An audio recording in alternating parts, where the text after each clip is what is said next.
You're back so soon. Fantastic. So if you remember in the last section, we put together our first little comment, but we still don't have a profile image on here.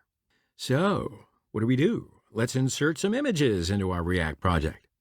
So first, you should choose some images that are already available inside your computer, or you might want to search and download them from the internet, but whatever.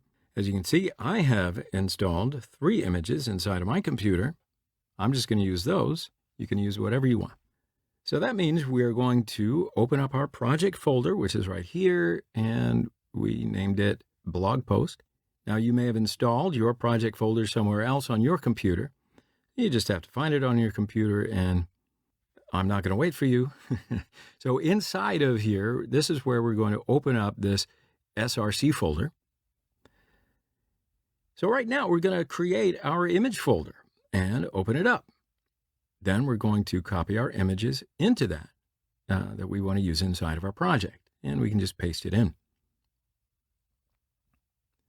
So now we can flip back over to our code editor, and if you see right here, we have our images inside the image folder just as we installed it.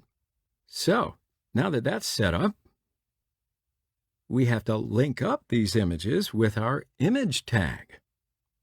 Now remember, anytime that we want to use some code from another file or another open source project or dependency, we have to add an import statement.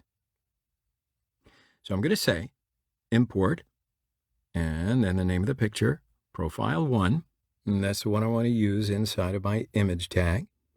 Actually, you can really call it whatever you want as long as you're going to reference the same name inside of your image source. Then I'm just going to import it from the file that we put our images into, and we're going to go to the current directory, which is now SRC directory, with the // and inside of the SRC directory, we're going to go to the image folder and get the pic1 inside of it. So I'm going to add that on as a source in image tag. So in other words, we're not going to put in a set of double quotes like so. Instead, we're going to use that JSX interpolation where we're going to refer to some JavaScript variable. Then inside of here, we're going to reference the image that we imported right here. So now I'm just going to flip back over to my application in the browser, and I'll see the automatic refresh, and there's the image right there appearing in front of your very eyes. So that looks good to me. We're going to pause right here and move on to the next section.